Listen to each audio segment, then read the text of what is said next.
Bonsoir, merci d'être venu. Ce soir, pour moi-même et pour la librairie, c'est une soirée exceptionnelle. François Nicolo a été un ami de la librairie, un ami personnel que j'ai eu, et je viens de recevoir un message de M. Jox qui voulait venir, mais avec des problèmes de train, il est en province, il ne peut pas être sûr de pouvoir se déplacer. Il vous salue, il donne son impression concernant la valeur qu'avait M. Nicolo. Moi-même, j'ai connu Nicolo grâce peut-être à M. Jox et M. Jospin, bien avant qu'il aille en Iran, parce que c'était prévu qu'il parte en Iran 5 années plus tôt, mais le problème de la cohabitation n'a pas laissé. Donc, il est resté jusqu'à deuxième, mais dès le départ, quand je l'ai vu, j'ai trouvé un homme fantastique pour moi. Il comprenait tellement bien, sans avoir mis encore le pied dans le problème iranien, les relations franco-iraniennes avec sa complexité. Il était prédisposé pour un tel rôle. Et il a joué un rôle fantastique pendant sa période. Et je remercie surtout vous. C'est un excellent livre qui a été fait. Pour retrouver le fil, c'est un livre. Et merci Orcade d'avoir accepté de venir ici présenter ce livre et que nous passons une soirée en hommage d'un des grands serviteurs de la France et un des grands amis du peuple iranien. Permettez-moi de vous le dire, franchement, du fond de mon corps. Merci. Merci beaucoup, Monsieur Salomatian, pour cette introduction. Donc pour cet ouvrage un peu particulier, puisque donc l'auteur François Nicolo, qui était donc ambassadeur de France en Iran entre 2001 et 2005, nous a quittés il y a un peu plus d'un an. Donc on a eu l'honneur avec Monsieur Ourcade de finir cet ouvrage. Donc peut-être rapidement, je vais revenir un peu sur la généalogie elle-même de l'ouvrage, avant qu'on parle plus du fond, notamment de la méthodologie du bouquin qui est assez exceptionnelle. Donc cet ouvrage de François Nicolo, qui d'ailleurs avant d'être ambassadeur en Iran a été en poste à Santiago, à Berlin, à Budapest, où il a d'ailleurs appris le hongrois, comme il a a posteriori aussi appris le persan, en poste à Bombay également. Donc un ouvrage qui revient, donc disons que quand il était en Iran entre 2001 et 2005, lui-même voilà, a fait partie de cette première phase de négociation à l'époque menée par les Européens avec l'Iran. Et une fois à la retraite, bien sûr, suivait également très près ce dossier. J'imagine qu'un certain nombre d'entre vous connaissez son blog à contre-courant, qu'avec Bernard, on a beaucoup utilisé pour finaliser l'ouvrage, notamment pour finir les derniers chapitres, mais on y reviendra. Donc entre ses expériences professionnelles, son goût pour l'Iran, qui l'avait mené d'ailleurs à écrire un premier ouvrage tiré de son expérience personnelle qui s'appelle Le Turban et la Rose, son goût pour l'histoire diplomatique, et je rajouterais pour la sociologie des organisations à titre personnel, mais lui ne le disait pas comme ça, mais on reviendra justement sur la dimension théorique de l'ouvrage, même si elle n'est pas revendiquée, l'a poussé à écrire cet ouvrage d'histoire des relations France-Iran sur le dossier nucléaire, civil dans un premier temps, puis les applications militaires qu'il y a pu avoir par la suite. Et on le verra, en fait, finalement, c'est aussi énormément une histoire, davantage que franco-iranienne, une histoire franco-française, puisque pour rendre compte finalement de la position de la France, on va revenir depuis 1944 finalement jusqu'à l'accord nucléaire de 2015 vis-à-vis de l'Iran. La manière dont François s'y est pris, c'est en décortiquant finalement la machine étatique française. On y reviendra, que ce soit ces enjeux de division du travail d'une part, de concurrence d'autre part, entre les différents acteurs français, qu'ils soient politiques, administratifs, privés, qui étaient extrêmement souvent en tension. Donc c'est finalement une histoire très franco-française aussi que François fait dans cet ouvrage, lui-même appelant, c'est ce qu'il m'en disait et c'est ce qu'il en dit aussi dans l'ouvrage, à ce que ce même type de travail soit répliqué du côté iranien, en espérant que ce soit fait un jour. Donc personnellement, pour revenir un peu avant d'entrer dans le vif du sujet sur pourquoi est-ce qu'on est finalement là tous les deux, moi j'avais rencontré François Nicolo en fin 2019. À l'époque, je faisais quelque chose qui était tout à fait différent. Je faisais un mémoire de recherche sur les enjeux de reconstruction d'un corps diplomatique en Iran après la Révolution. J'avais eu l'opportunité de rencontrer François Nicoulot qui m'avait invité chez lui. Il m'avait donc à l'époque fait part de ce projet d'ouvrage pour lequel il faisait énormément de travail d'archives. Il allait à la Courneuve, il a notamment consulté aussi les archives du CEA. Ça m'avait beaucoup impressionné. On avait finalement un peu sympathisé autour de ces enjeux. Et donc François, en fait, depuis, je ne l'ai jamais revu, puisque après, on a tissé, disons, une relation épistolaire, puis par téléphone, où on discutait de l'avancée de son projet. Il m'envoyait lui-même un peu au compte-gouttes différents chapitres, jusqu'à ce que, en fin 2020, moi je commençais à l'époque un doctorat, toujours sur les questions de sociologie de l'administration en Iran et au Pakistan, et finalement il m'a téléphoné, il avait perdu sa femme l'été d'avant, qui était une grande épreuve pour lui. Lui-même avait peur de décéder et m'a demandé si j'acceptais en fait qu'il me confie l'ensemble de ces documents. Pour que s'il soit amené à décéder, l'ouvrage puisse être fini. Donc il est décédé quelques mois plus tard et puis s'est mis en place rapidement une petite équipe donc avec Bernard Orcade avec qui on a fini l'ouvrage, également Maurice Vaïs qui n'est pas là ce soir, qui était en charge de la coordination et grâce à qui notamment on a eu accès à Maisonneuve et la Rose, donc au super éditeur qu'on remercie encore et qui sont d'ailleurs présents aujourd'hui, merci encore, qui nous a permis de faire publier l'ouvrage, voilà, juin dernier, qui est sorti aux éditions Maisonneuve et la Rose, donc qui a vu le jour il y a à peu près 6 mois. Le titre de l'ouvrage est un peu surprenant, des atomes, des souris et des hommes, comme vous avez pu le constater, c'est un peu anecdotique. Moi-même au début je remontais dans toutes ces notes personnelles qu'il m'avait envoyées pour essayer de décortiquer un peu quels étaient un peu les sens métaphoriques derrière l'ouvrage. Donc il fait référence bien sûr au film de à l'ouvrage de Steinbeck dans les années 30, mais surtout à un poème de Robert Burns, poète écossais de la fin du XVIIIe siècle, qui grosso modo, le poème raconte l'histoire d'une petite souris qui creuse son terrier tous les ans, qui finalement est détruit tous les ans et qui doit le reconstruire. Donc on a cette métaphore qui est celle de l'ouvrage, qui est celle d'une destruction cyclique, qui est un échec cyclique, mais qui finalement est quelque chose d'extrêmement nécessaire. Et en fait, cet ouvrage, indirectement, est celle d'un plaidoyer pour l'action diplomatique, même si elle est faite d'échecs et de frustrations constantes. Elle est extrêmement importante, la diplomatie est extrêmement importante. Disons que c'est l'allusion de ce labeur des négociations que François a lui-même traversé, et de manière générale, qui est l'objet de l'ouvrage depuis les années 50. Des échecs successifs, mais qui sont nécessaires parce que le dialogue est absolument clé. Et d'ailleurs, il fait lui-même, je crois, c'est sa première dédicace au début de l'ouvrage, aux Iraniens et Français de bonne volonté. Voilà, donc tout est dit.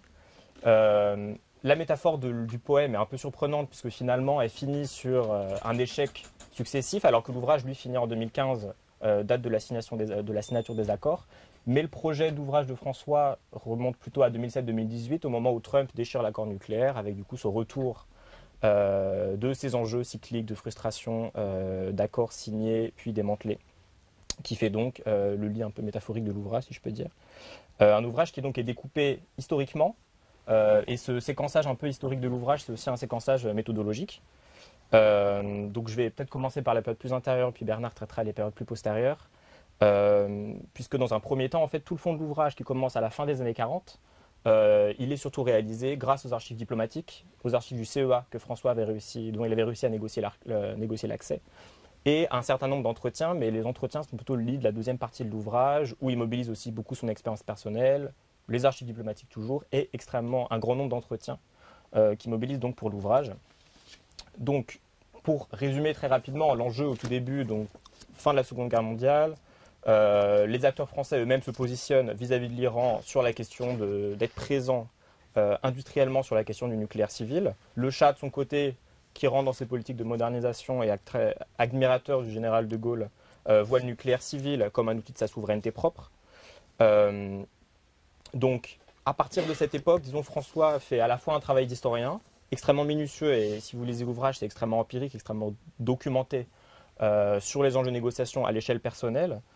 Et moi, je rajoutais de sociologie des organisations, puisque même s'il n'y a bien sûr pas la dimension montée en généralité dans cet ouvrage, puisque l'enjeu, c'est un peu de casser le monolithisme de l'État, en montrant les effets qu'ont eu sur la politique étrangère française telle qu'elle a été mise en place, les différentes tractations qu'il y a pu avoir au sein de l'État français, d'une part entre acteurs politiques, eux-mêmes pris individuellement dans des enjeux de politique domestique, donc au niveau de l'acteur davantage même que du parti, puisque comme vous le savez, le sujet nucléaire est un dossier extrêmement individualisé, donc au niveau politique, au niveau bien sûr du MAE, et on y reviendra peut-être après, entre ces différents départements, que ce soit non-prolifération, bilatérale, qui eux-mêmes en interne s'opposent, le Trésor, Bercy, qui lui-même a souvent des positions spécifiques qui influent sur quelle va être finalement la finalité de la position de la France, et surtout les entreprises et organisations publiques, que ce soit le CEA, que ce soit EDF, Framatome et consorts, les acteurs privés qui se positionnent sur les questions de mise en avant de leurs propres produits industriels, que ce soit pour le recyclage des déchets, pour l'approvisionnement, etc.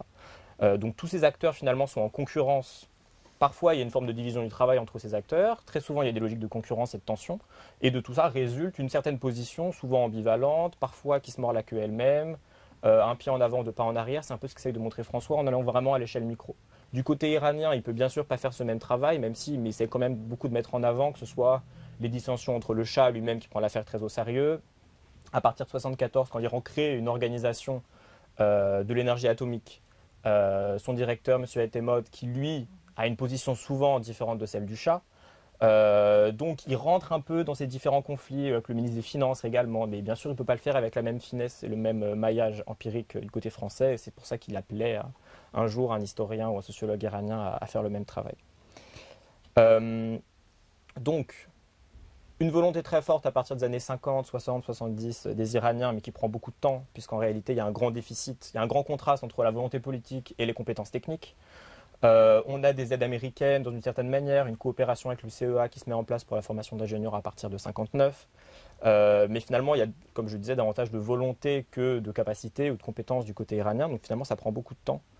Après 1965, à l'échelle individuelle encore, le Premier ministre Oveida lui-même va avoir un rôle très présent dans le fait d'impulser la politique nucléaire civile iranienne par rapport à la France. Les Iraniens sont d'ailleurs même prêts à proposer à l'époque, dans le contexte de la fin de la guerre franco-algérienne, en Algérie, sont à proposer à la France de pouvoir faire des essais souterrains dans le désert iranien, d'utiliser le désert iranien aussi pour faire ses tests balistiques. Les Iraniens ne disent pas grand-chose d'ailleurs du programme militaire français à l'époque. Ils ne s'opposent pas tellement sur les plateformes multilatérales à ce que fait la France, contrairement à d'autres pays non alignés. Et en même temps, ils vont revendiquer un rôle, une souveraineté très forte sur la question du retraitement de l'uranium. Ils ne veulent pas de ces coopérations entre entreprises franco-iraniennes. Ils veulent eux-mêmes tout gérer. Donc il y a cet enjeu de souveraineté qui est extrêmement fort, qui faisait le lit de l'ambition du Shah dès le début. Donc à cette époque, on a un peu ce contraste avec des coopérations qui se créent entre le CEA et l'Université de Téhéran en particulier. La France accepte plusieurs missions de prospective, notamment car il y a l'URSS qui pointe le bout de son nez. Il y a aussi cette dimension interétatique au-delà du cas France-Iran, dans ce marché de qui peut finalement fournir à l'Iran des capacités d'enrichissement ou des compétences technologiques tout court. La France aussi, et on verra, à la période révolutionnaire, c'est la même chose, essaie de se positionner un peu dans ce marché. Et surtout, la France est convaincue à cette époque qu'on va trouver de l'uranium en Iran, et la France serait extrêmement preneuse pour ses propres besoins civils, que ce soit le cas. Finalement, en 1970, on se rend compte qu'il n'y a pas grand-chose, rien n'est trouvé. Et donc voilà, on a ces dynamiques un peu d'impulsion politique, mais finalement de lenteur à la fois bureaucratique et technologique, qui font qu'on a un peu cette progression en dents de scie.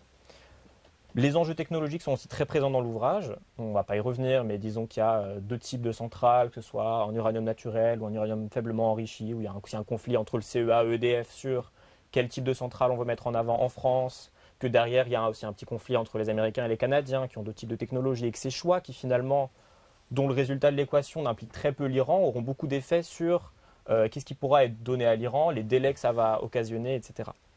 Donc il y a toutes ces différentes échelles du coup d'analyse que François met en avant dans l'ouvrage pour un peu la sociologie de ces tractations entre différents acteurs, groupes d'acteurs et organisations au niveau français.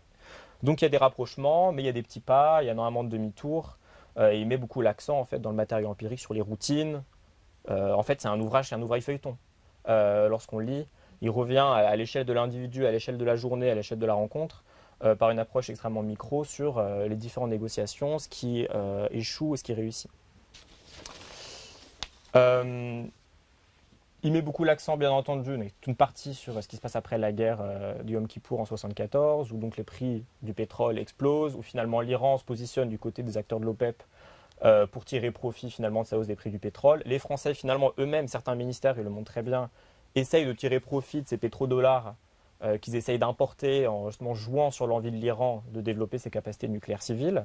Donc là, encore une fois, dans chacune de ces configurations internationales, on a certains acteurs institutionnels ou personnels qui vont se positionner parce qu'ils auront plus d'intérêt que d'autres. Donc comment ces différents enjeux France-Iran, internationaux ou interétatiques, finalement, reconfigurent un peu les rapports de force à différentes échelles. Donc en 1974, ça joue énormément.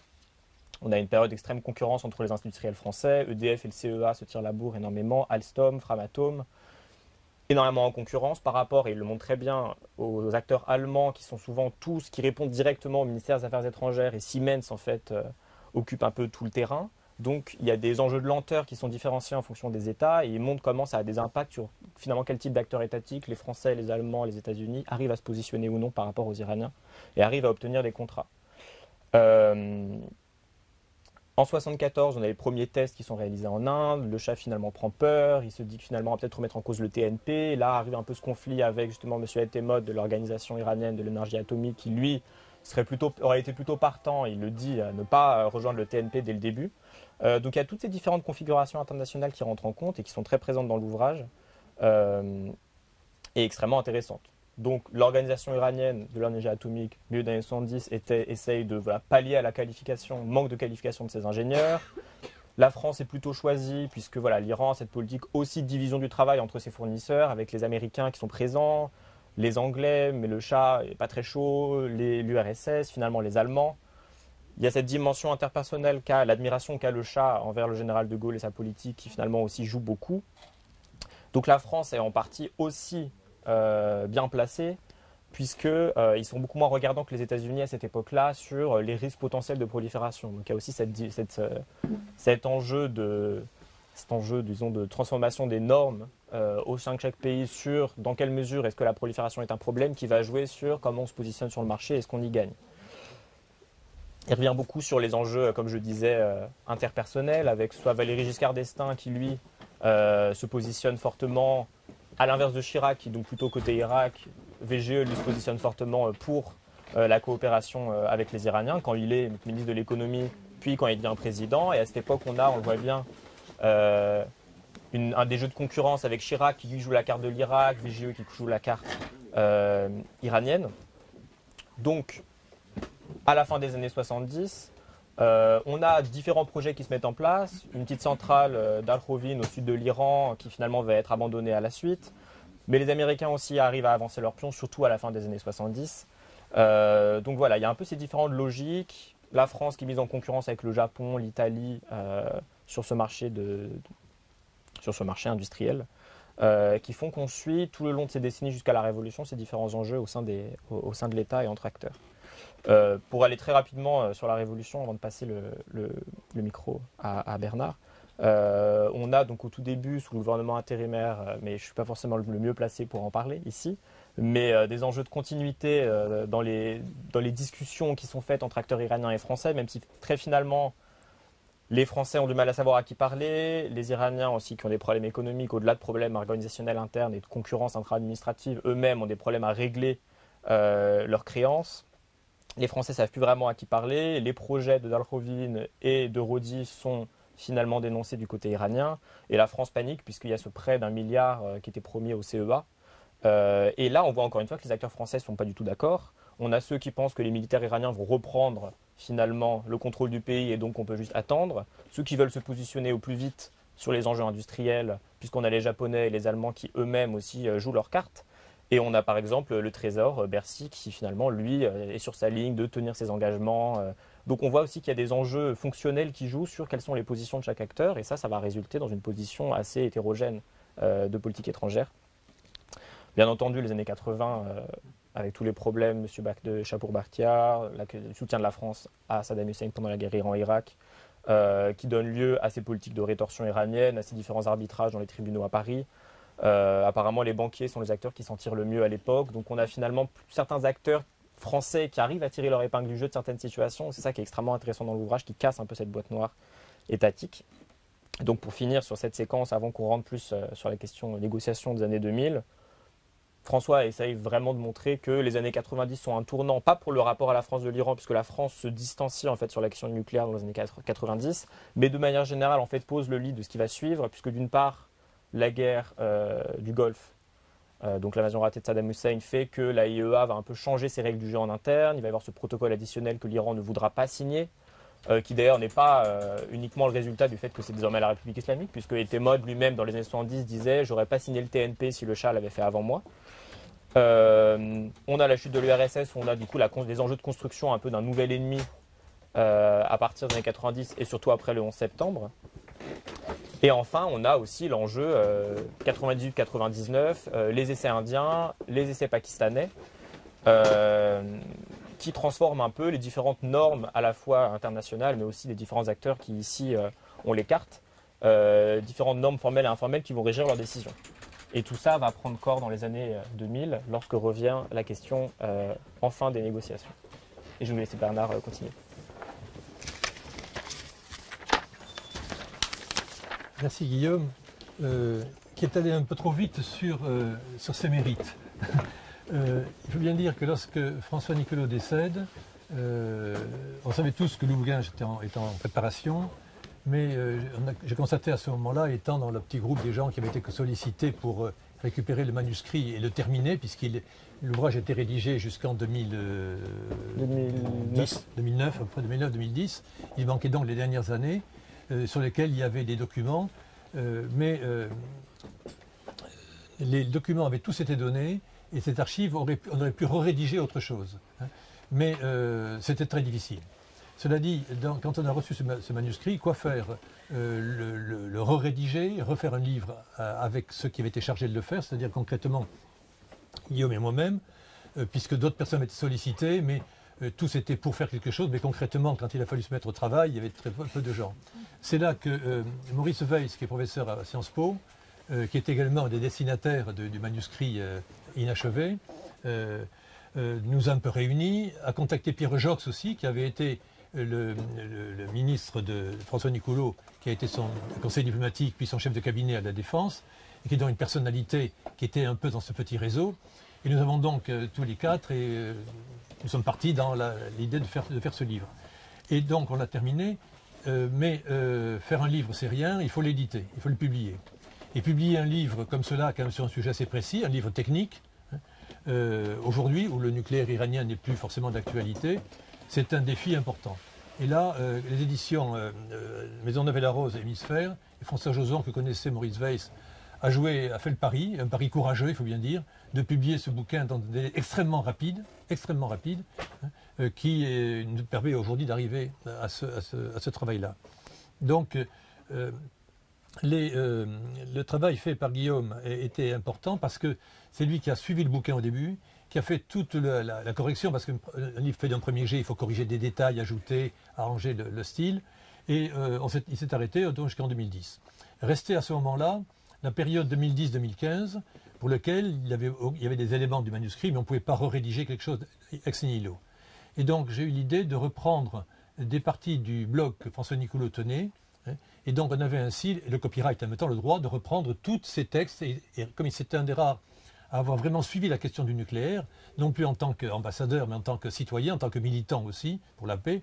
Et donc régulièrement, il y a eu des textes sur l'Iran, non pas juste après sa mission en Iran, où il était président à ce moment-là de l'Association démocratique des Français de l'étranger, et donc pendant 5 ans, il a circulé dans le monde pour s'occuper donc de la communauté française à l'étranger.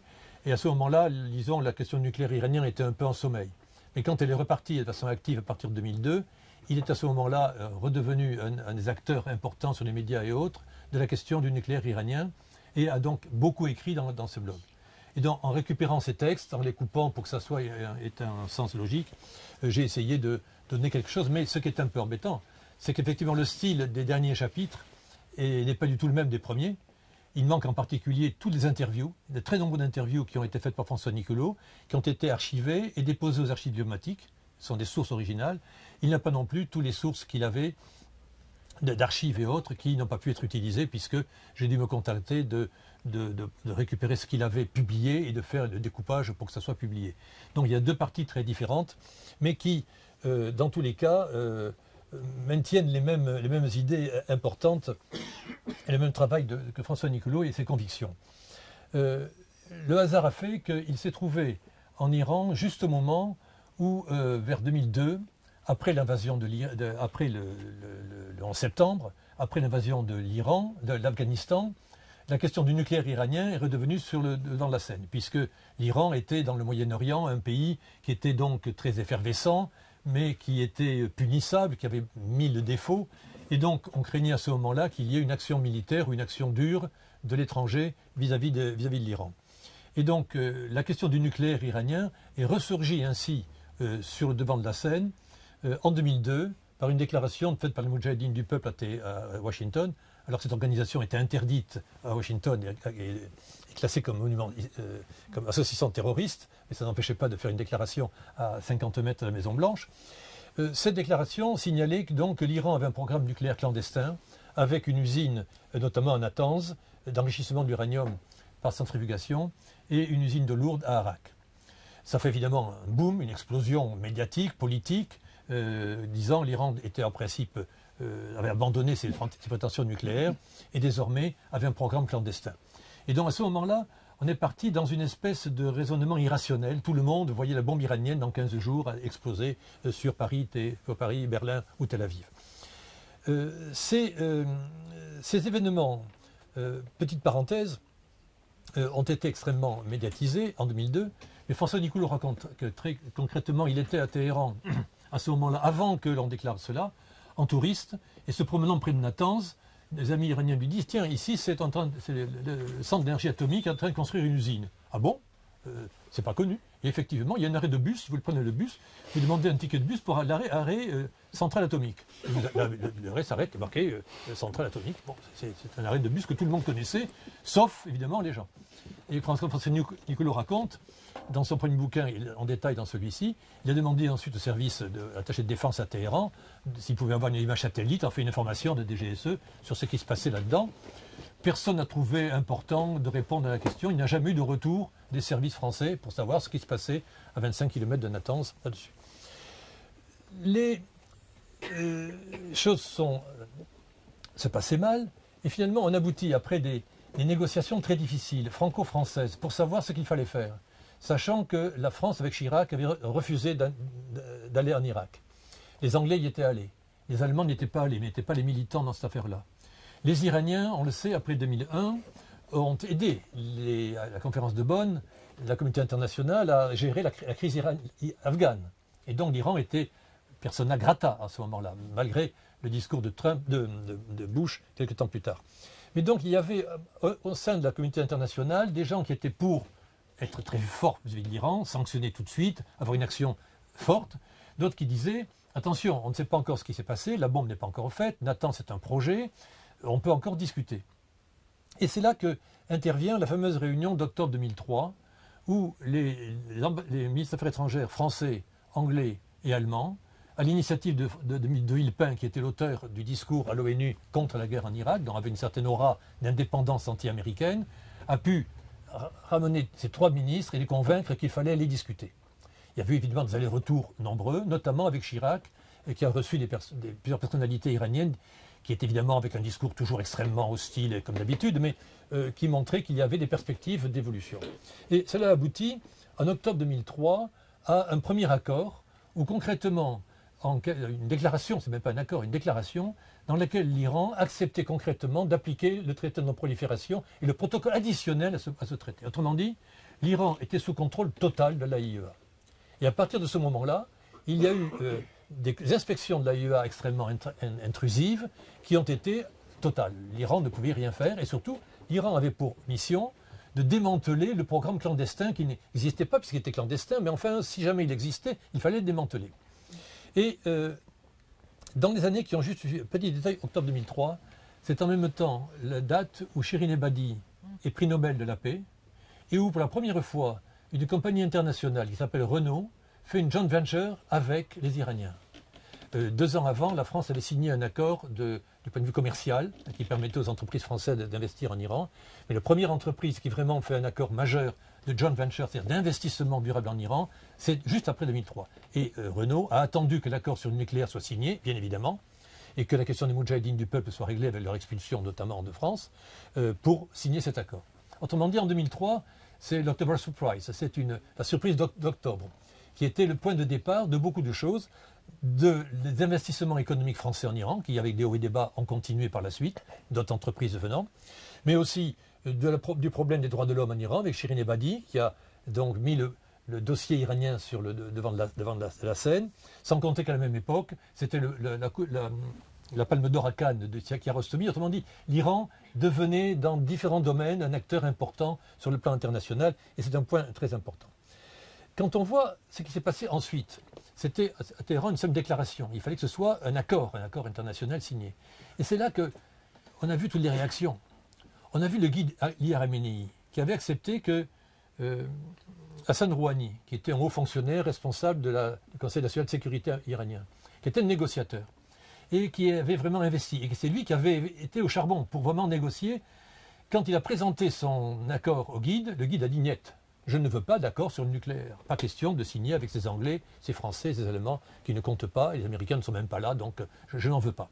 Il a fallu que Rafsanjani, Ratami et Rouhani aillent au charbon, des responsables aussi des gardiens de la Révolution, assez modérés, pour dire non, cet accord est important, nous permet effectivement de développer une industrie nucléaire. Parce que l'Iran, à ce moment-là, n'avait pas grand-chose sur le plan du nucléaire. À Natanz, il y avait des centrifugeuses sommaires qui n'étaient pas encore installées. Les ingénieurs du nucléaire, ne pas oublier que Khomeini avait arrêté le programme nucléaire. Et tous les ingénieurs formés, en France notamment, sont partis, ont été récupérés pour certains, même par le CEA en France. Autrement dit, il n'y a plus d'ingénieurs. Et parenthèse, le directeur du nucléaire iranien à ce moment-là, qui a été repris, a fait une thèse à Jussieu, et avec l'indigence infinie du jury, une thèse absolument nulle. On dit les physiciens iraniens, mais il était le directeur du nucléaire iranien. Ensuite, ça s'est amélioré et des gens très compétents sont arrivés pour diriger techniquement quelque chose qui quand même exige des compétences scientifiques et industrielles assez élevées. Donc côté iranien, Khamenei dit niet, je ne veux pas. Donc on voyait un conflit déjà entre Rouhani qui essaie de discuter, Rafsanjani aussi qui essaie d'avancer, mais aux États-Unis, même chose.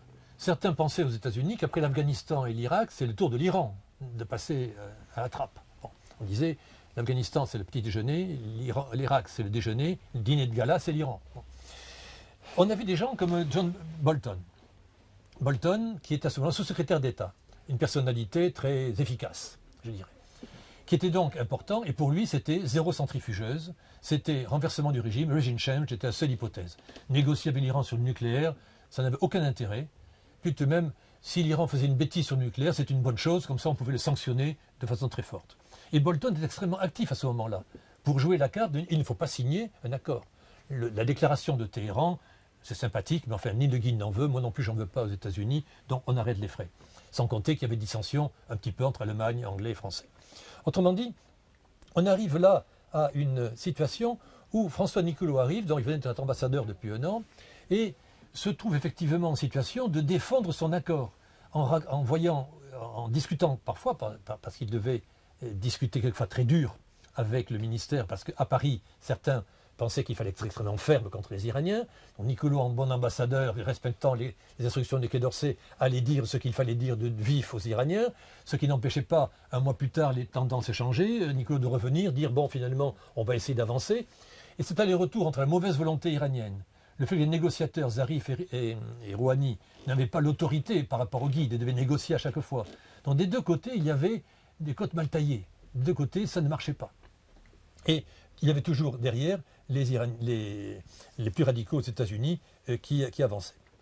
Petit détail anecdotique, quand on arrête un programme aussi lourd que le nucléaire, avec un projet de bombe atomique et des missiles qui sont derrière, ce ne sont pas simplement quelques leaders politiques qui travaillent. Ce sont des centaines et des milliers d'ingénieurs, de techniciens qui gagnent bien leur vie parce qu'ils sont dans un secteur privilégié. Pendant la guerre Irak-Iran, les industries iraniennes ont toutes périclité, sauf les industries appartenant à l'armée, qui à l'époque du Shah possédaient 20% grosso modo de l'industrie iranienne, qui eux, pendant la guerre Irak-Iran, ont travaillé pour essayer de maintenir la capacité industrielle iranienne en matière d'armement. Tous ces gens-là étaient toujours en place pour être utilisés sur le balistique, plus tard, sur les énergies nucléaires, bien évidemment. Et donc, il y avait une résistance des technocrates iraniens. Ne pas oublier, en Iran, on parle des mollahs, on parle des gardiens de la Révolution. Il faut tenir compte de toute cette technostructure d'ingénieurs qui, ma foi, sont bien à l'aise dans le système. Ils préféreraient avoir une culture à la californienne. C'est clair. Mais en attendant, ils ont l'occasion de faire bien payer tout ce qu'ils veulent à un haut niveau. Il faut donc les recycler parce qu'ils constituent un lobby important pour dire on ne va pas abandonner ce programme nucléaire quand même, c'est pas sérieux, Monsieur le Président. Bon. Et donc, l'astuce avait été, et Nicolò l'avait dit, il avait été, quand il était au ministère de la Défense, en charge de gérer la fin des armes chimiques. La France ayant signé un traité d'interdiction des armes chimiques, il a fallu mettre au chômage tous ceux qui, en France, travaillaient dans ce secteur-là. Et donc, il a fallu les reconvertir, leur donner des portes en or, des tapis en or pour pouvoir partir dans de bonnes conditions sans faire d'histoire. Et donc, avec Rouhani, il a expliqué, essayez, regardez ce qu'on a fait en France pour contenter les ingénieurs du chimique, faites la même chose côté iranien sur le nucléaire pour que vos ingénieurs quittent la maison sans faire d'histoire. Et effectivement, c'est ce qui s'est passé, et on l'a su beaucoup plus tard, et Nicolò le raconte très clairement, quand des années plus tard, les Américains ont fait un intelligence estimate en 2007, je vais revenir en arrière tout à l'heure. Les Américains disent en 2007, avec une synthèse de tous les services de renseignement américains, qui disent concrètement, l'Iran n'a pas la bombe, n'est pas prêt à le faire, et concrètement, jusqu'à maintenant, les Iraniens ont respecté l'accord, et ils ont démantelé tout ce qui était détonique, tout ce qui était fabrication de la bombe atomique. Enrichir l'uranium, c'est une chose, mais il faut faire une bombe aussi, ça ne se fait pas comme ça. Et Nicolò raconte que Rouhani et le gouvernement iranien ont découvert, à leur grande surprise, un tas d'usines qui étaient clandestines, qui ont été fermées, hein, parce que la IEA était derrière, et que finalement, ils ont réussi à fermer. Et régulièrement, Ratami, qui était président à l'époque, a donné des instructions pour fermer tout cela. Et il a fallu forcer ici et là, et régulièrement, il recevait une note disant que l'usine de chaussettes du coin n'est pas une usine de chaussettes, c'est une usine qui fait ceci et cela, et qu'il a fallu fermer. Donc, une politique, finalement, de négociation très difficile, dans lequel il y a l'AIEA, qui est un acteur très important, pas toujours facile, il y a l'Union européenne et les 5 puissances du Conseil de sécurité, plus l'Allemagne. Ce qui est important, c'est qu'il y a en ce moment-là, après beaucoup de discussions, un accord est signé à Paris, finalement en 2005, mais l'Iran triche sans arrêt. Et donc, les différences qu'il y a à l'intérieur de l'Iran, à l'intérieur des Occidentaux, font qu'on n'en finit pas de conflits qui n'en finissent plus. Et on voit les conflits aussi à l'intérieur du ministère des Affaires étrangères. Ceux des directions du désarmement qui sont très nucléaires, qui regardent les centrifugeuses, et ceux qui sont plus Moyen-Orient, pour essayer de voir l'équilibre qu'il y a entre les deux. Et ceux qui sont pro-Chirac, qui est encore président à l'époque, et ceux qui pensent à la succession de Chirac. Et on a vu quelquefois, et dans le bouquin de Nicolò, je ne citerai pas les noms des gens parce que certains ont actuellement de très hautes fonctions au ministère des Affaires étrangères, mais ils sont dans le livre, vous découvrirez ça avec intérêt, des gens qui vont à Téhéran sur les ordres de Chirac et leur disent « Bon, vous allez voir les Iraniens, soyez fermes évidemment, parce qu'on sait très bien qu'il y a un tas de problèmes, mais c'est pour proposer une ouverture. » Et le diplomate en question ne retient que la première partie de la proposition et oublie concrètement de vraiment insister sur les ouvertures. Ceci bien que ça cause des problèmes parce que l'Iran, qui était au courant qu'une délégation partait à Téhéran pour arranger les choses, et quand on dit « Écoutez, vos diplomates sont venus, ils n'ont pas du tout travaillé sur le plan qu'on avait prévu. » Des conflits comme ça, il y en a à l'appel, et dans le livre de François Nicolò, on a de très nombreux exemples. Concrètement, Chirac est pour l'ouverture, le Quai d'Orsay n'est pas toujours favorable à cela, et pour faire bref. On arrive donc à ce moment-là, dans les années où Nicolò quitte ses fonctions. Page 2009 de son bouquin, il quitte donc son mandat à Téhéran avec sentiment d'échec. Et il signale donc qu'il est changé, un successeur lui arrive. Son successeur qui, contrairement à son prédécesseur, la relation avec l'ambassade et l'administration centrale de son ministère sera bien meilleure, notamment avec les responsables des affaires stratégiques nucléaires. Nicolò, en effet, n'est jamais, à son grand regret, parvenu à amener à ses vues ses correspondants à Paris. Et donc, il estime qu'avoir travaillé comme il a pu, à faire l'accord de 2003, 2005, mais concrètement, c'est pas verrouillé. Il se rend compte qu'il quitte son poste en n'ayant pas achevé et il part à la retraite. À ce moment-là, les choses vont mal, les blocages n'en finissent plus, et on arrive avec un nucléaire iranien qui est toujours en première ligne.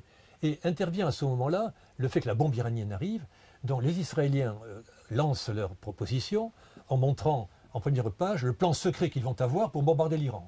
Les Israéliens ont 1000 qualités, mais en général, ils tapent et ils expliquent après. Ils ne vont pas dire exactement par où on va passer. Donc on avait des pages dans les journaux, voici le plan secret de bombardement de l'Iran. Même chose en France, où effectivement, du point de vue militaire, les experts de la Fondation de recherche scientifique, mon ami Bruno Tertré par exemple, ou Thérèse Delpech qui était conseillère diplomatique du CEA, ou François Hesbourg, des personnalités éminentes qui font le livre blanc de la défense française, des experts nucléaires, font des livres tous les 6 mois pour dire concrètement l'Iran va faire une bombe dans un délai dont on peut discuter, mais c'est une question de mois ou d'années, c'est une certitude. Et donc c'est extrêmement dangereux pour la sécurité mondiale. Et l'alimentation des médias par des experts reconnus et vraiment sérieux donnait une crédibilité au fait que bien prochainement une bombe iranienne tombe sur Tel Aviv ou sur Paris, sans compter que les Iraniens faisaient des missiles à ce moment-là de plus en plus perfectionnés. Et quand notamment Nicolas Sarkozy arrive au pouvoir, la question des missiles iraniens touchant l'Europe est un problème qui touche l'OTAN, et la communauté internationale est saisie parce que l'Iran a été condamné par le Conseil de sécurité de l'ONU comme un pays dangereux pour la sécurité régionale. Autrement dit, on a à ce moment-là des conflits qui n'en finissent plus, et des conflits entre les spécialistes du nucléaire qui connaissent le nucléaire et qui ne connaissent pas l'Iran. Et une des caractéristiques de Nicoulot, et il le signale, page 246 de son ouvrage, une phrase qui résume bien le conflit. Il dit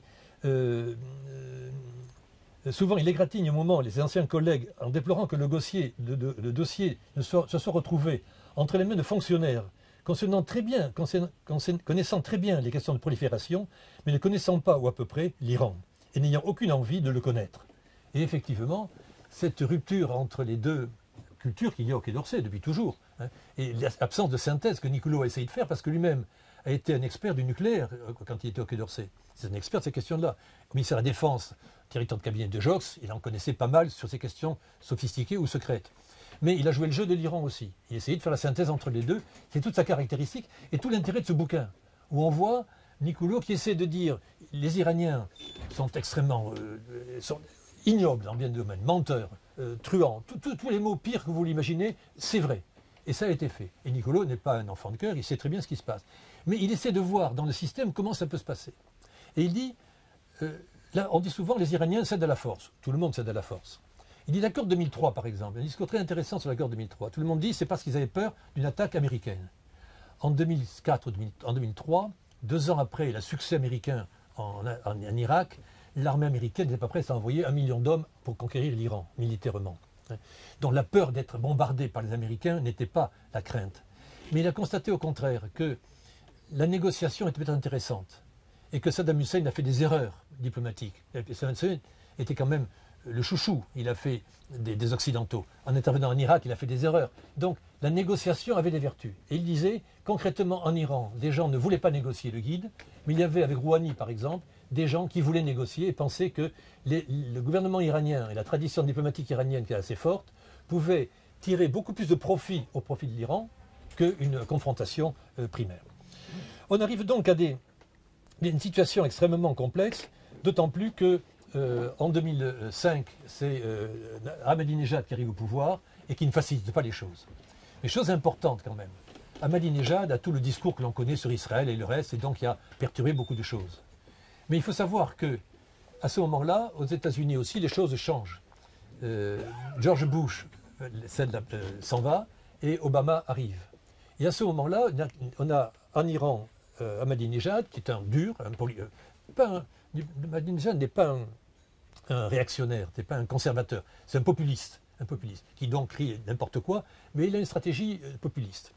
Et donc, contrairement à ce que l'on croit, c'est Ahmadinejad qui est le premier à accepter une négociation avec les États-Unis.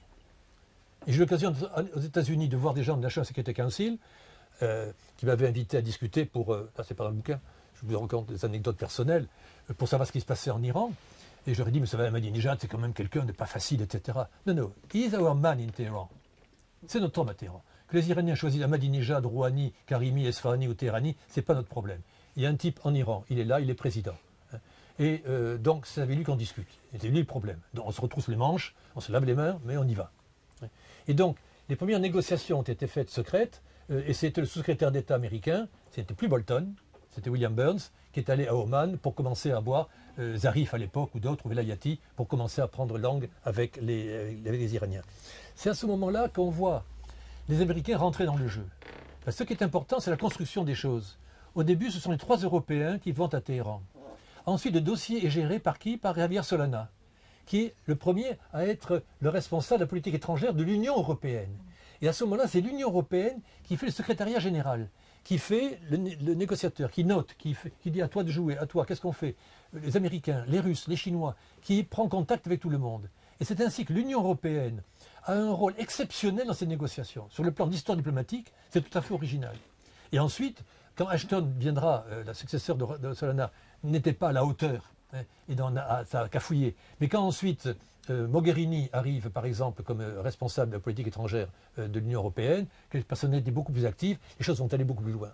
Et donc, il y a les trois Européens, français, anglais, allemands, l'Union européenne, qui ensuite font venir les Américains. William Burns se rejoint et joue à ce moment-là un petit peu la carte personnelle, sans trop en parler aux Européens. Ils cherchent à leur faire prix. Et puis ensuite, il y a le P5+1, les 5 plus 1, c'est-à-dire l'Allemagne, les 5 membres du Conseil de sécurité et l'Allemagne. Autrement dit, il y a dans cette histoire-là, et Niccolo le raconte bien, comment se construit un acteur nouveau. Les 5 membres du Conseil de sécurité, plus l'Allemagne, qui voudrait bien y rentrer, hein, plus un petit pays, l'Iran, qui joue dans la cour des grands. Et finalement, la négociation se fait entre l'Iran, mes amis iraniens ne m'en veulent pas, qui est un petit pays par rapport aux autres. Mais l'Iran réussit à avoir en face de lui les 5 grandes puissances du Conseil de sécurité et l'Allemagne, le Conseil de sécurité de l'ONU, il tient tout le monde en haleine. C'est donc pour la fierté des Iraniens qui disaient, bon, je n'aime pas Khomeini, je n'aime pas la République islamique, mais quand même, bon, on sait très bien. Anecdote aussi sur le nationalisme iranien et Etemad, dans une conférence il y a quelques années à Toronto, il y a eu une conférence où Etemad, le père du nucléaire iranien, était invité pour raconter l'histoire du nucléaire sous les régimes du Shah en tant qu'historien. Il commence son discours en disant « Je suis contre Ahmadinejad ». Tout le monde applaudit dans la salle frénétiquement, les Iraniens de Toronto. Je suis contre Ahmadinejad, il accepte de négocier sur le nucléaire. Il n'y a rien à négocier sur le nucléaire. L'Iran a le droit d'avoir la bombe s'il le veut. Actuellement, je suis contre parce qu'effectivement, ces mots-là, je ne les aime pas et c'est un danger. Il ne faut pas que actuellement l'Iran ait une bombe, mais sur le principe, l'Iran est une grande nation qui mérite d'avoir une bombe. Bon. Ce genre de choses est extrêmement important parce que ça fait en sorte que l'Iran n'avance pas et que certains survalorisent l'Iran avec des discours alarmistes qui n'ont pas lieu. Finalement, en 2011, les choses vont mal. Parce que les sanctions sont multiples, les sanctions sont multipliées, économiquement l'Iran est à genoux, les entreprises européennes doivent quitter l'Iran, et on le sait en particulier, Peugeot retire l'Iran, Sarkozy demande à Peugeot de se retirer d'Iran, or Peugeot faisait je crois 15 ou 20% de ses bénéfices en Iran. Et on lui a dit, c'est une légende tout cela, mais enfin des légendes intéressantes. Le président de Peugeot dit à Sarkozy, mais si je fais ça, il faut que je ferme Aulnay-sous-Bois, 4500 emplois, qui est une usine qui est déficitaire. Qu'on maintient pour des raisons politiques en France, faire 4500 chômeurs, c'est embêtant. C'est le prix à payer. Peugeot se retire d'Iran, on ferme Aulnay-sous-Bois à Paris, 4500 personnes d'emploi au chômage, ils ont été recyclés, l'usine est fermée.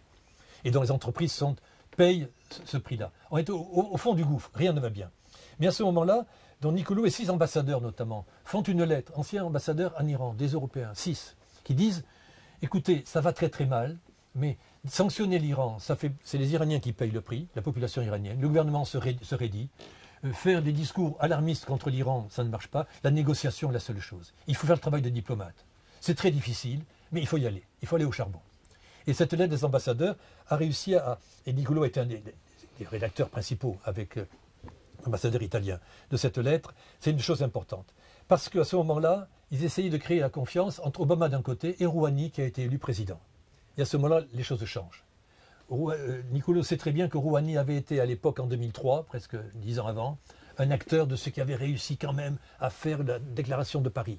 Et ce type-là, on en pense qu'on veut, mais enfin, il est dans le paysage iranien quelqu'un qui peut faire avancer les choses, avec qui on peut négocier. Et Zarif était là aussi, quelqu'un de sérieux.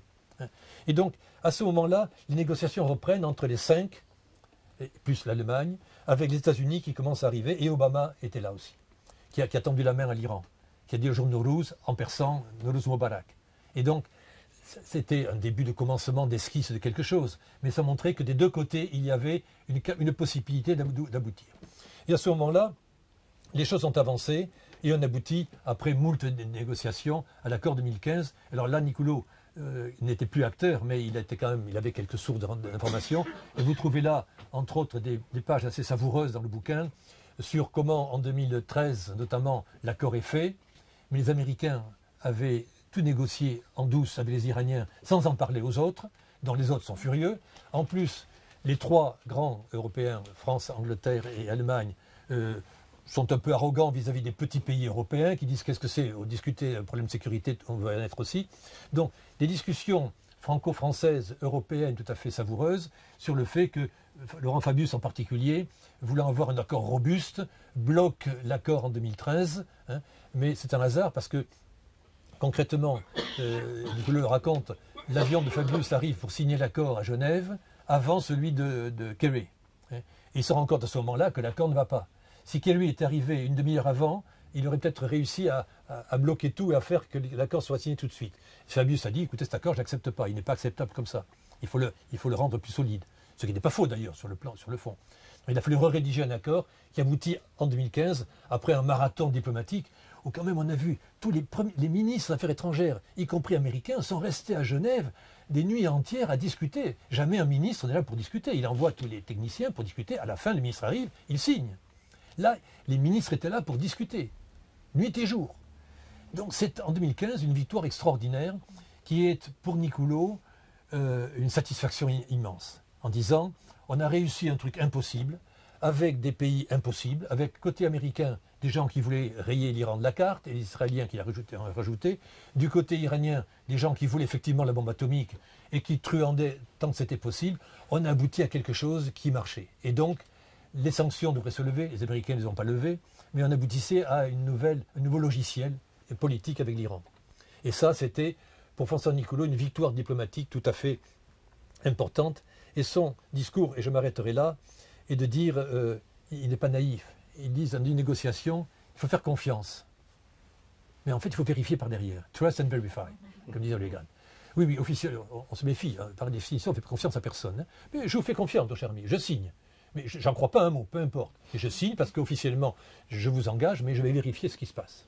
Et donc, on a à ce moment-là cet éloge de la négociation qui termine l'ouvrage de François Niculo qui dit « Il y a là un rôle à jouer pour la France, un rôle conforme à sa vocation, celui du pays qui parle avec tout le monde, toujours à la recherche de solutions. » Et aujourd'hui, quelques années plus tard, on a le même problème extrêmement difficile, où on voit effectivement la France, on peut penser, excusez-moi de faire un raccourci, mais une déclaration du président Macron il y a quelques 8 jours, soutenant les mouvements populaires en Iran, mais en disant « J'irai serrer la main de Raïssi s'il faut la faire et lui parler quand il le faudra, parce que c'est mon rôle et c'est le rôle de mes ambassadeurs d'aller discuter avec le diable s'il faut aller discuter avec le diable.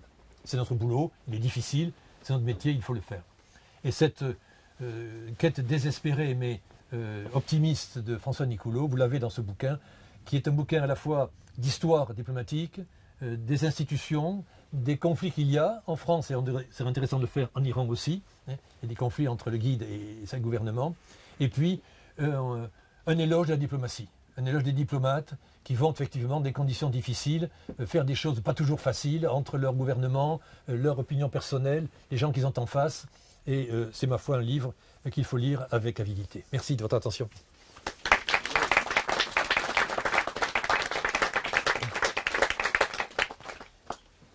La parole est au peuple. Et ce soir a une particularité aussi.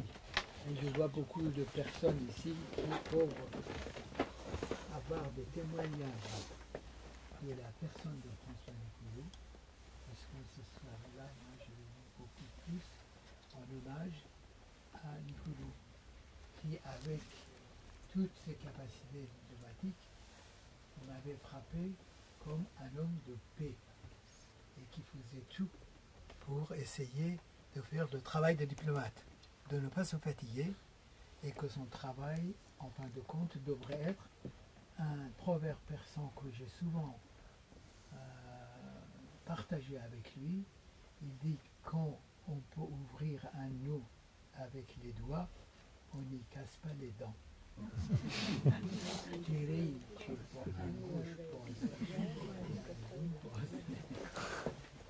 Et François Niculo était devenu adepte de ça, formé COA Atome dès le départ.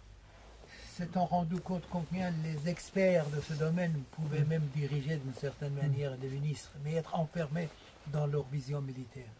Diplomates de grande qualité étaient arrivés d'une certaine manière d'être toujours guidés par cette recherche de parfaire complètement la diplomatie.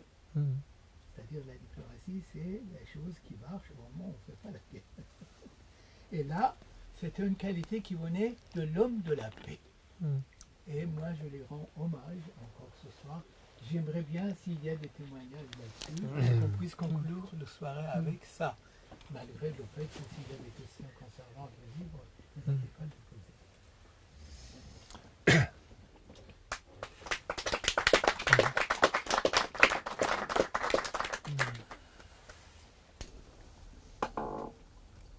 Tout est dit. Philippe, ancien ambassadeur à Téhéran. Oui. Je crois qu'en effet, tout est dit. Et je me suis bien rendu compte, parce que j'ai été tout de même assez surpris quand je me suis porté candidat pour Téhéran, en me disant pourquoi pas. J'étais certainement la personne la moins qualifiée pour occuper un poste comme celui-là. Je crois que je vais plutôt vous dire pourquoi je vais être bref. Parce que quand je suis parti pour Téhéran, naturellement je n'étais pas contre, j'étais tout de même assez surpris d'avoir bénéficié de cette nomination. Mon orientation, ma formation me tournait surtout vers l'Europe de l'Est, vers l'Union soviétique, la Russie, l'Europe centrale en général. Même si un détour comme numéro 2 à Tel Aviv m'avait permis de découvrir partiellement la complexité du Moyen-Orient. Et je pense que, au fond, cette nomination n'était peut-être pas tout à fait absurde, parce que, au fond, j'occupais sans déranger personne un poste que Niculo allait prendre, alors avec une autre expérience. D'abord parce qu'il avait une connaissance très approfondie du dossier, alors que moi, tout ce qu'on me demandait, c'est pas trop m'en approcher. Alors, ce qui fait que tout ce qui concernait les négociations nucléaires, c'est quelque chose qu'on trouvait ne pas en avoir, de ne pas en tenir informé l'ambassade et encore moins l'ambassadeur. Les choses sérieuses se passaient ailleurs. Donc, ça, pour moi, ça a été une leçon. Simplement, j'ai admiré la maestria avec laquelle Niculo, avec ses très fortes expériences, et aussi toutes ces relations qu'il avait à Paris, dans les milieux les plus divers, lui ont permis non seulement d'être un très bon observateur politique, mais aussi de voir ce qui se tramait en coulisses. Et la façon dont il a conduit sa mission, et ensuite la persistance avec laquelle, et ça c'est le résultat de ce livre qui est vraiment extraordinaire, montre qu'il était certainement plus à même à approfondir le dossier, avec en plus un recul historique qui était très solidement articulé. Alors je crois qu'effectivement, c'est un travail remarquable que d'avoir, à partir de ce qu'il a laissé, et il m'avait dit à quel point il en était préoccupé, on ait pu publier ce livre qui, je crois, sera une référence. Et pour tous ceux qui s'intéressent à l'Iran, au Moyen-Orient en général, et c'est une expérience diplomatique très complexe, et en tout cas pas banale. Merci. Merci.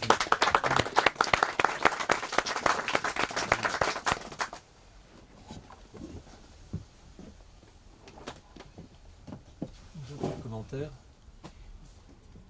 Effectivement, François Niculo était un diplomate, mais il était aussi, à titre politiquement, il était au Quai d'Orsay un des premiers fondateurs d'un syndicat de diplomates dans cette année. Il était au Parti Socialiste, c'était un des rares diplomates qui était membre du Parti Socialiste, donc c'est tout un réseau qu'il avait.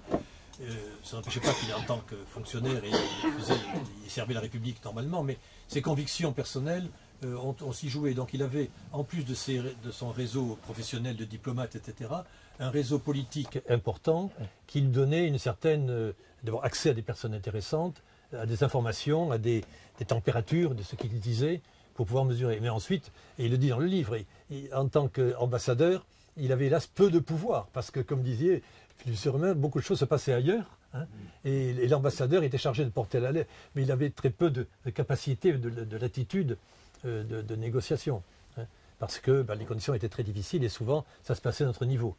Et il raconte bien souvent que le président de la République française et iranien, ou un ambassadeur iranien, allait directement à l'Élysée. Il a fallu ensuite demander qu'est-ce qu'il s'est dit. Il se débrouillait par l'un ou par l'autre, à savoir ce que le président avait dit, parce que le compte-rendu officiel était une chose, mais le compte-rendu réel était autre chose. Bref, il avait cette capacité aussi d'être quelqu'un qui essayait d'utiliser toutes ses compétences pour pouvoir avancer. Et là, on voit de multiples personnages, quelquefois les adjectifs utilisés pour désigner l'amitié qu'il a avec telle ou telle personne, en dit long sur le fait quelquefois avec des amis comme ça, on n'a pas besoin d'ennemis, vous voyez, ce genre de choses. Il y a quelquefois, dans le style qu'il a, des phrases un peu elliptiques, des petites vacheries, c'est pas des vacheries, mais c'est des petites piques qui donnent quelquefois un peu de piment et qui sont une réalité qui serait amusante. C'est des débats dramatiques parce que la question du nucléaire iranien est une vraie question qui se pose encore plus aujourd'hui qu'à l'époque. Bref, mais il y a quelques pages amusantes à lire aussi.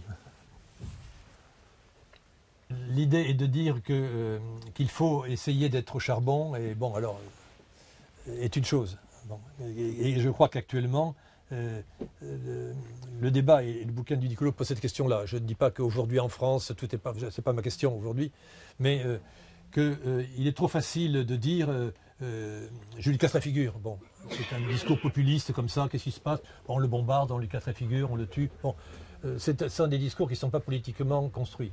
Hein. Et donc de dire que, au lieu de dire, comme on l'a vu dans le nucléaire, il faut revoir, j'ai revu un peu, c'est aussi avant de venir ici, les ouvrages qui ont été publiés par les uns et les autres annonçant la bombe atomique iranienne le même matin. C'était inéluctable, hein, c'était inéluctable, avec une assurance de professionnels. D'autres disant, attendez, arrêtez de dire n'importe quoi, soyons pas sérieux. Vous avez raison, c'est très grave, c'est très dangereux, cette hypothèse est vraie, mais arrêtons de faire des prophéties autoréalisatrices. Et donc c'est ça. Alors ensuite, qui doit faire ça, j'en sais rien, mais c'est un discours assez... J'ai une question. Comment expliquez-vous que le retour des démocrates aux États-Unis, ça n'a pas permis de revenir un peu aux bases de l'accord, ou en tout cas de reprendre efficacement des négociations? D'abord, en Iran, ce n'était pas le cas. Les sanctions étaient là, le gouvernement avait changé partiellement en Iran, hein, et le guide surtout se rendait compte que le fait que Trump ait cassé l'accord, Trump a tué d'une balle dans la tête l'accord. Hein. C'est-à-dire que non seulement la conséquence a été triple. Première conséquence, l'uranium n'est plus contrôlé. Les Iraniens disent, bon, puisque c'est comme ça, j'arrête. Hein. Et donc, le contrôle de la IEA, qui est très important. La IEA, pour la première fois, savait exactement tout ce qui se passait en Iran. C'est le pays le mieux contrôlé, le mieux connu. Et désormais, les caméras sont toujours là, mais les films ne sont pas donnés à la IEA. Bref, l'Iran enrichit en n'en plus finir. Et donc c'est dangereux quand même, parce qu'un pays qui peut proliférer comme ça, c'est un vrai danger, un vrai risque. Deuxième conséquence, il a mis au pouvoir les plus radicaux. Ayant discrédité tous les négociateurs, tous les diplomates ont été éjectés, ridiculisés. Hein, et donc ils sont battus aux élections, et les plus radicaux, qui ne voulaient pas l'accord sur le nucléaire, sont au pouvoir. Donc aujourd'hui on est au pouvoir en Iran, tous ceux qui en 2013, 14, 15 étaient contre l'accord. Et après 2015 étaient encore contre l'accord. Étaient contre les entreprises en disant économie de résistance. Ils sont au pouvoir, mais disent que l'accord, il le faut quand même parce qu'il faudrait lever les sanctions. Et troisièmement, crise donc sur le nucléaire, sur le pouvoir politique en Iran et sur les Iraniens. La crise économique est telle que la classe moyenne qui avait des perspectives d'emploi et de développement et d'un niveau de vie correct en 2015 avec l'ouverture internationale qui allait se faire pas en 3 minutes, mais qui allait se faire dans les 5 ans à venir, tous ces gens-là sont en chômage, 50% d'inflation, et sont totalement paralysés sur le plan politique, ce qui fait qu'entre nous, ils participent peu au mouvement actuel parce que leur priorité est économique et n'est pas le voile des femmes, qui n'est pas pour eux une priorité très importante, ils sont d'accord, mais pas une priorité qui va les amener dans la rue. Et autrement dit, le système est bloqué. Le système est bloqué. Et actuellement, qu'est-ce qu'il faut faire? J'en sais rien. Les démocrates arrivant au pouvoir, en Iran, les choses sont bloquées. Et par ailleurs, il y a aux États-Unis, même chez les démocrates, des gens qui disent, bon, on ne va pas réouvrir l'Iran comme ça, hein, sans compter, côté iranien, ils ne voulaient pas de négociations avec les Américains parce que, bon, il y a des questions iraniennes. Donc, c'est très compliqué et... Mais Bernard, c'est vrai que les démocrates ont manqué de courage. Ah, Il y a des choses à faire. qui n'ont pas été faites. Qui n'ont pas été faites. Si vous me permettez, dans tout cela, n'oublions pas les capacités des petits souris, des diplomates, pour pouvoir faire leur travail correctement. Une des particularités de la situation actuelle avec les démocrates, c'est que la diplomatie iranienne est décimée de ces gens capables de négocier. De même manière qu'à l'époque de Trump, un des problèmes les plus importants, c'était qu'il y avait la vocifération, mais au point de vue d'aller vers un processus diplomatique, il y avait une paralysie totale, et d'ailleurs incompréhensible. Et c'est pour ça que dans un monde avec des crises changeantes, avec l'interaction des politiques intérieures et extérieures, malgré l'étanchéité qu'on essaye de faire, c'est de plus en plus difficile, surtout quand ce monde arrive à jour immédiate de médias, présence publique. C'est comme ça que d'un seul coup, les visiteurs de soir peuvent changer le rôle de l'État dans un problème. Et ça, c'est un problème aussi. Des gens comme Robert Malley, qui était un des acteurs principaux finalement de la négociation, Malley, qui était président du Crisis Group, était chargé de l'Iran. Il était de ceux qui voulaient vraiment aller vite. Mais on sait très bien les réticences qu'il y a. Et c'est bipartisan aux États-Unis. Hein. L'opposant à l'Iran, Trump est une caricature, mais chez les démocrates aussi, c'est pas évident. Et si vous voulez perdre une élection dans beaucoup de pays, vous faites quelque chose pour l'Iran, vous êtes sûr de perdre 1 million de voix. Et souvent, une élection se fait aux États-Unis ou en France à 1 million de voix près. Et donc, l'Iran est un mauvais cheval.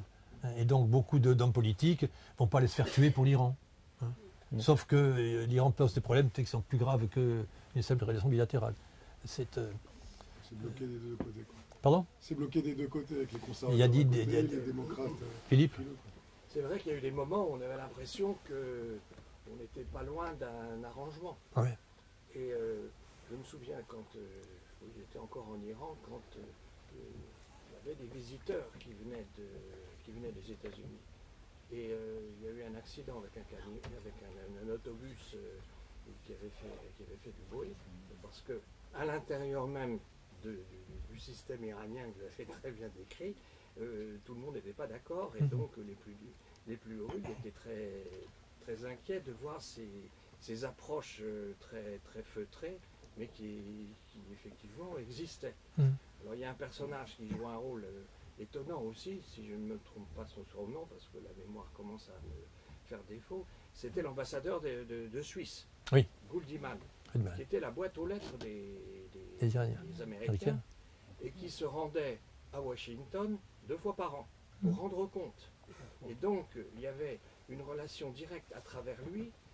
Je ne sais pas très bien quels étaient tous ses interlocuteurs, mais en tout cas, c'était un homme extrêmement habile. Et après, plus tard, quand il a pris sa retraite, il s'est mis à parler davantage, et on s'est rendu compte que du côté des États-Unis aussi, il y avait même au sein de la CIA, enfin dans diverses des responsables qui comprenaient très bien quel était l'enjeu. Et je pense que les États-Unis, l'affaire des 444 jours, l'occupation de l'ambassade des États-Unis, c'est quelque chose qui a frappé l'opinion publique américaine dans ces régions les plus reculées, et que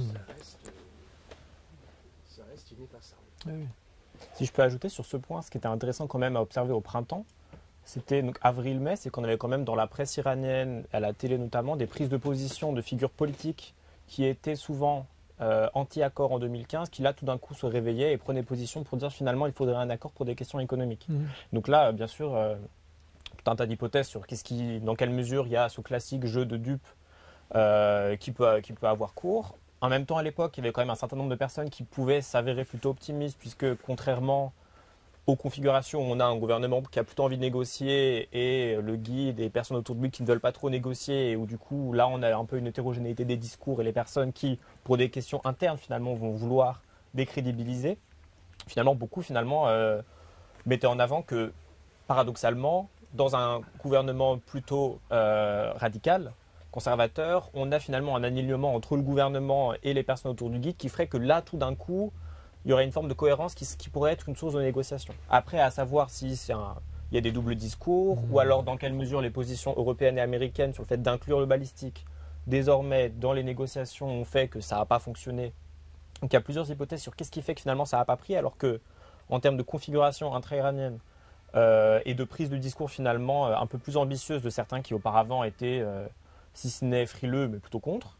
Moi, c'est que des hypothèses, mais qu'est-ce qui sous-tend le fait que finalement ça n'a pas fonctionné? Et il y a plusieurs hypothèses. Exigences balistiques aussi qui ont...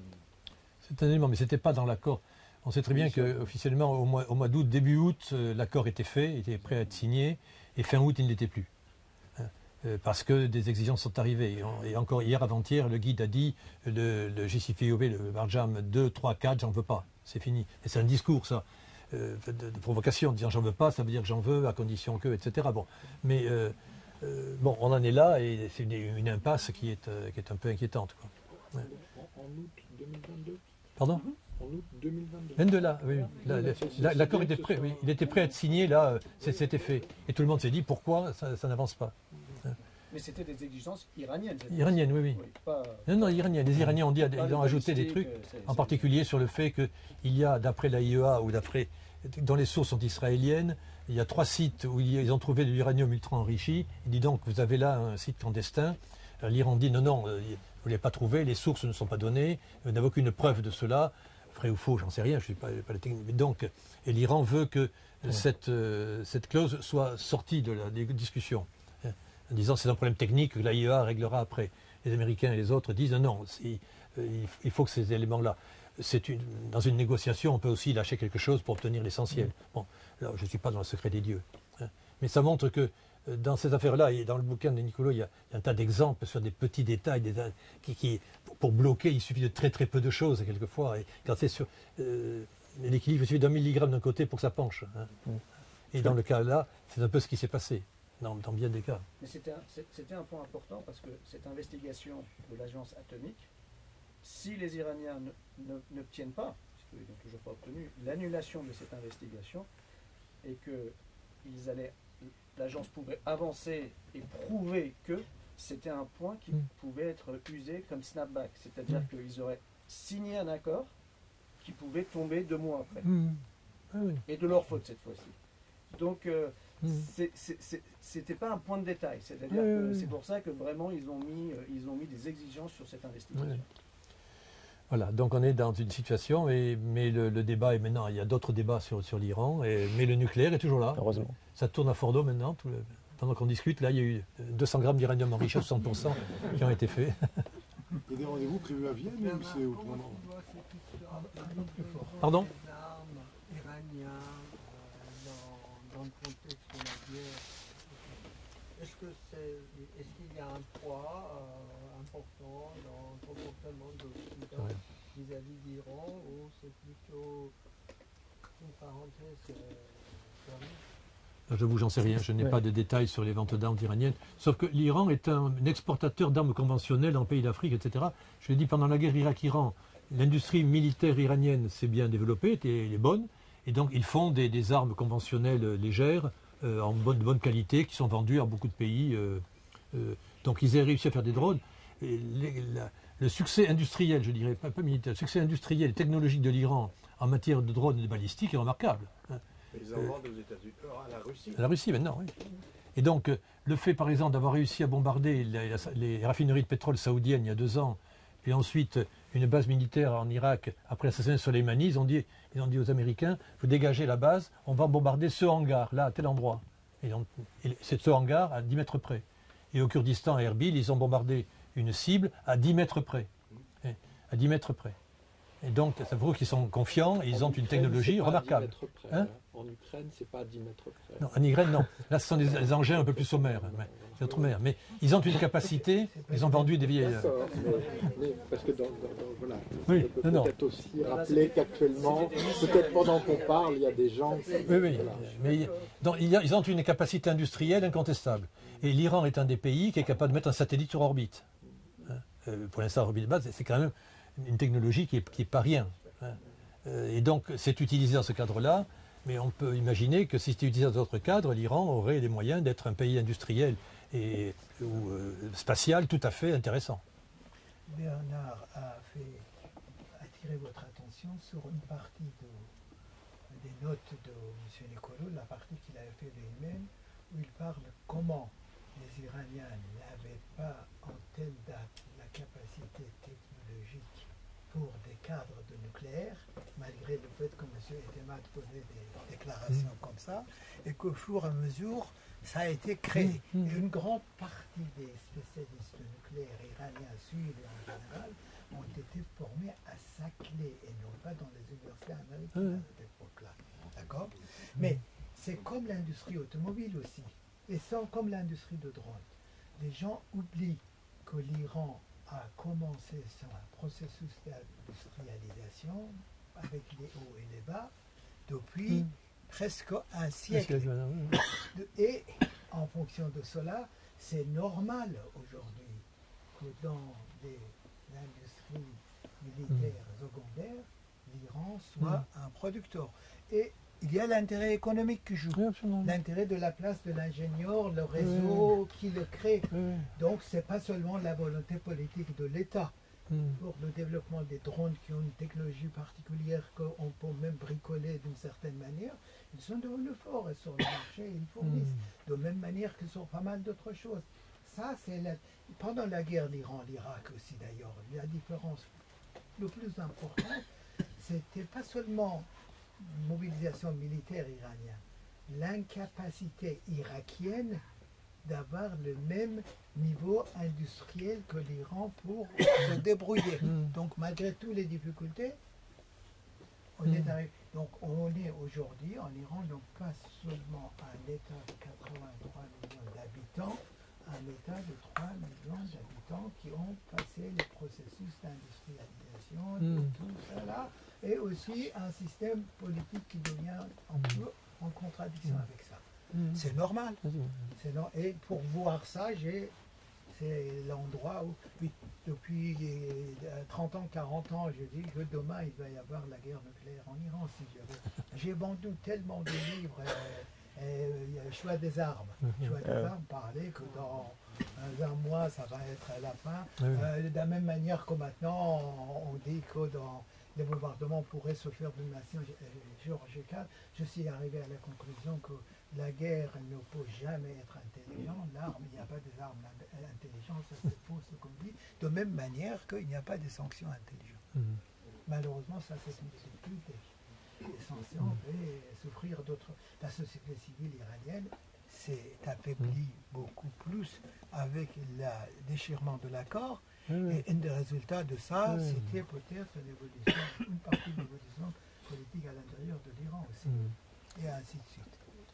Voilà, on a une situation pas commode, mais d'avoir fait ce bouquin, c'était quand même une aventure assez intéressante. J'avoue que on a pu... Je reviens pour dire que c'est un livre acheté à lire. Vraiment, c'est un excellent travail qui montre en détail, ça décortique complètement un processus.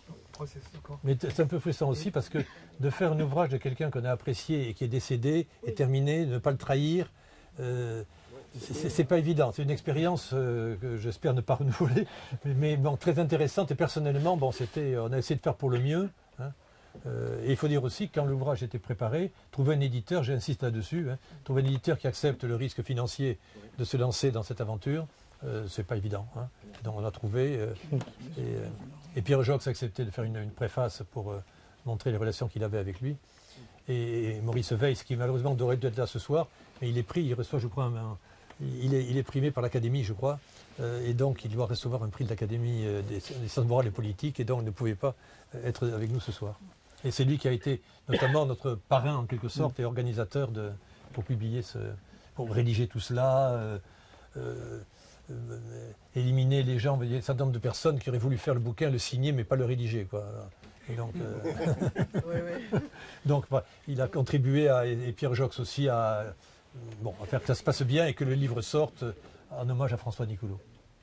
Est-ce que la version partie Bien. Donc je vous remercie. Versé en tous persan, je et pense pas pour heureusement. l'instant. Merci. Merci à vous. Merci.